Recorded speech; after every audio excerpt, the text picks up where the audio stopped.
This video is intended to show how to use Pacing setup tool and to provide an overview of why it's useful. So basically to set up a pacing, I'm going to just pick our demo district here, and then I can pick a school or a district. In this case, I'm going to go ahead and pick a school. Of course, I'm going to pick the subject of math and Common Core Math 4. Once I've selected, all the way down to the subject, I end up with a screen that has really two panels. On the left, I have a panel that has the calendar and the locations where I'm going to add the different concepts that are going to be in my pacing guide. On the right, I have all of the concepts that Pacent has created that have assessments that go with them. These are all Common Core based concepts. And if you want to see what one looks like, you can press the PDF right here. And I've got one opened.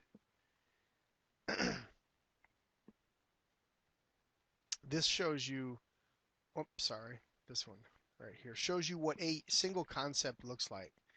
And so in this case, the title is right whole numbers, and this is what we would expect kids to do. So if you want to make sure that what your expectations are align with what uh, you know our expectations are, you can view each of these concepts by looking at the PDF. In addition, you have out here the standard, the Common Core standard that goes with each of these concepts. Okay? And a concept is a term we use just for something that we think is discrete enough to basically have an objective that you can write assessment items against for measurement. So in any given week, we'll have one or two concepts, and those concepts will write our lessons to guide kids to be successful on those. So they really are our weekly educational objectives. So back to the left-hand side of the panel, a couple of things you have.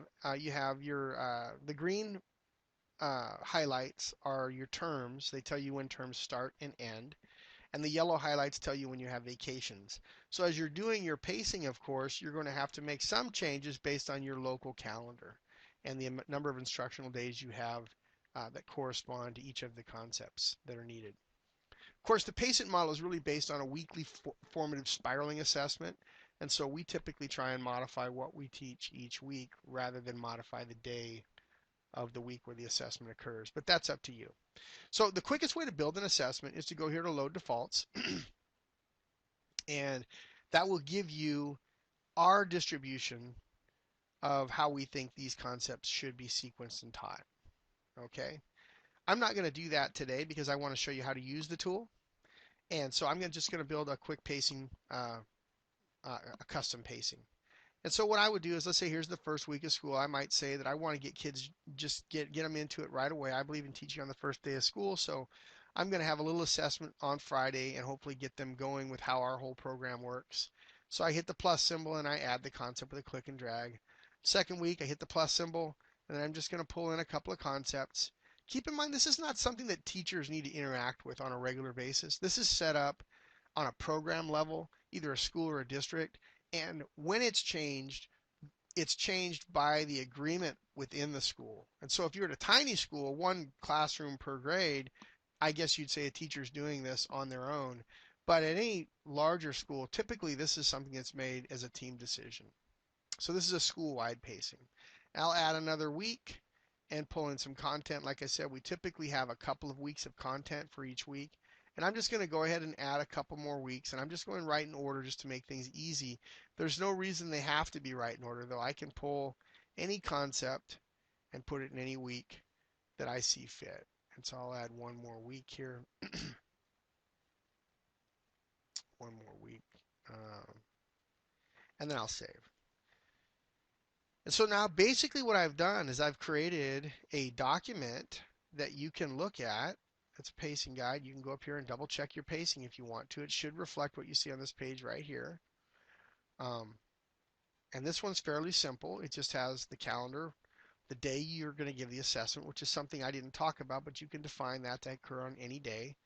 The cluster, the Common Core cluster, and the Pacent title for the concept. Okay? And you can see I've just done, 6 weeks, but they could go, obviously you want to do the entire year. And FA just stands for formative assessment. Okay? So this is what you created as a document that you could distribute. However, you don't need to distribute it because every teacher has an account that has a button right here that says Pacing Guide, and that's what shows up when they hit Pacing Guide. They see that document. Here's where they see all the resources. So right now, before I started this work, this is what they had. If they logged in, they would have seen a blank screen. However, I'm going to just hit F5 to update this user account. This is what we just created. So we just created 8 weekly formative assessments that spiral, which is really important. The keys, alternate form, a practice form if you want to give kids, something to do at home. In fact, our calendar makes this available to kids if you want it. So they and their parents can see exactly what they're going to be asked to do. Different problems, different numbers, but conceptually they're being exposed to the same kinds of question formats, etc. And then you've got your intervention, etc., and a bunch of other stuff out here. All of this was just created. Okay?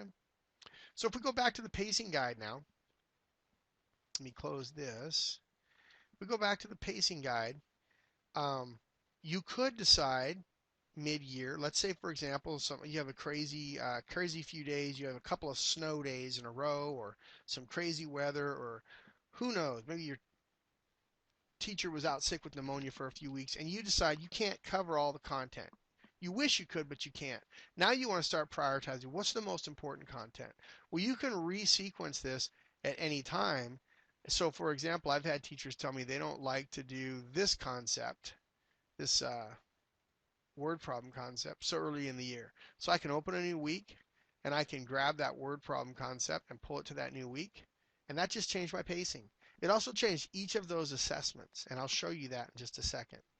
And if I hit save, that's my new pacing. Now, of course, I'd want to make changes only that come, sequentially after today's date, because you don't want to go making changes to tests that were, or assessments that were, goals that were already set. But that was a change. I can pull any new concept I want in, although typically when your whole pacing is done, all these concepts are already in your program. But you can resequence. You can say, okay, I don't want that to be a single concept week. I want to combine these two and have this be a single concept week. Or you can say, oh, wait a second, that's another word problems.